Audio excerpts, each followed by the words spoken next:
Jorge nasceu no século III, na Capadócia, Ásia Menor, um território que hoje pertence à Turquia. Nasceu em família nobre. Quando o pai, oficial do exército imperial, morreu numa batalha, Jorge se alistou nos batalhões do imperador romano Diocleciano. Foi nessa época que começou uma perseguição violenta aos cristãos. Houve um mês em que 17 mil deles foram martirizados, enquanto muitos outros fraquejaram e renegaram sua fé, oferecendo sacrifícios aos deuses pagãos do Império. São Jorge se revoltou contra a coroa do martírio imposta aos seguidores de Jesus. Ele, que tinha sangue azul, distribuiu todas suas posses, abandonou as roupas militares, passou a viver entre os cristãos e exclamava para quem quisesse ouvir: todos os deuses dos gentios são demônios, foi o Senhor quem fez os céus.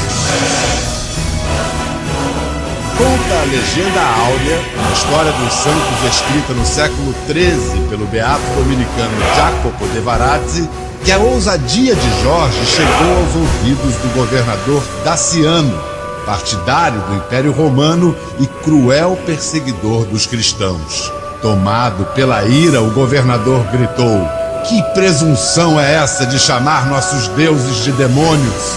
De onde você é? Qual é seu nome? E Jorge respondeu assim: eu me chamo Jorge, sou um nobre da Capadócia. Com a ajuda de Cristo, submeti a Palestina, mas depois abandonei tudo para servir livremente ao Deus do céu. Diante de tal ousadia, Daciano mandou suspender São Jorge no poto, que era um instrumento de tortura romano, um cavalete de madeira semelhante a um cavalo, e ordenou que seus braços e pernas fossem dilacerados com garfos de ferro. Mandou ainda queimá-lo com tochas e esfregar sal em suas feridas e suas entranhas que saíam do corpo pelas feridas abertas. Então,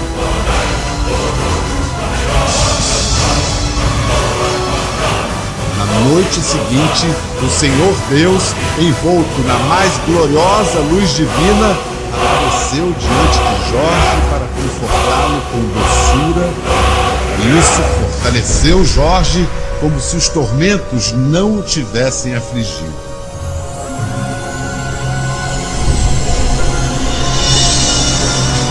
Um mágico que foi chamado para matar São Jorge, cheio de orgulho, disse assim ao imperador: se eu não conseguir superar os truques desse cristão, que eu perca a cabeça.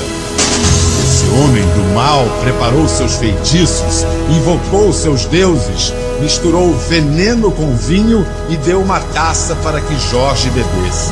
Jorge fez o sinal da cruz, bebeu a taça e nada lhe aconteceu. O feiticeiro preparou uma dose ainda mais forte que Jorge tomou com destemor, depois de fazer novamente sobre a taça o sinal da cruz. Ao ver esse prodígio da fé, o mágico lançou-se aos pés de Jorge, aos prantos, arrependido, e pediu para converter-se ao cristianismo. Logo depois foi decapitado. O governador pôs São Jorge numa roda que tinha em toda a sua volta espadas de 2 gumes, mas no mesmo instante a roda se quebrou e o santo saiu ileso. Mergulhado num caldeirão cheio de chumbo derretido, pelo sinal da cruz, Jorge nada sofreu. Vendo que nada derrotava o santo guerreiro, o imperador romano tentou um acordo. Jorge, disse ele, filho querido, abandone suas superstições e faça sacrifício a nossos deuses. E assim você receberá grandes honrarias. São Jorge fingiu acreditar naquelas palavras e respondeu docilmente ao imperador: por que você não me falou dessa forma tão doce antes de me torturar? Estou pronto, farei o que você me pede. O governador Daciano acreditou ter dobrado o bravo guerreiro, preparou uma festa e convocou todo o povo para assistir aos sacrifícios que Jorge faria diante dos deuses pagãos. Mas assim que pisou no templo, Jorge se ajoelhou e pediu a Deus que destruísse aquele lugar e todas as imagens dos ídolos que ali eram cultuadas.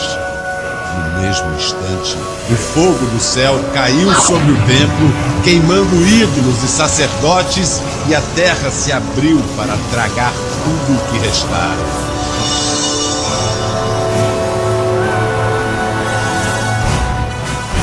Neste ponto da história, você vai saber como São Jorge se tornou o santo guerreiro que protege e socorre seus devotos. Foi assim.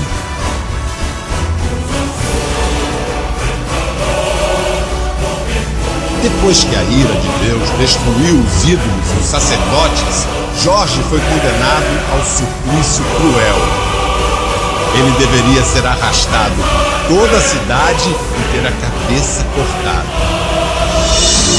Ao perceber que chegara a sua hora, Jorge elevou os olhos ao céu e pediu a Deus que, a partir daquele momento, todos os que implorassem seu socorro fossem atendidos.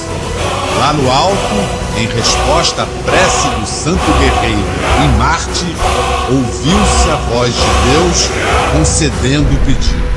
Quem rogasse pela ajuda de São Jorge a receberia. Depois disso, a sentença se cumpriu. Cortaram a cabeça de Jorge, que se manteve impassível e confiante quando chegou a hora de seu martírio. Mas uma sentença divina também se cumpriu.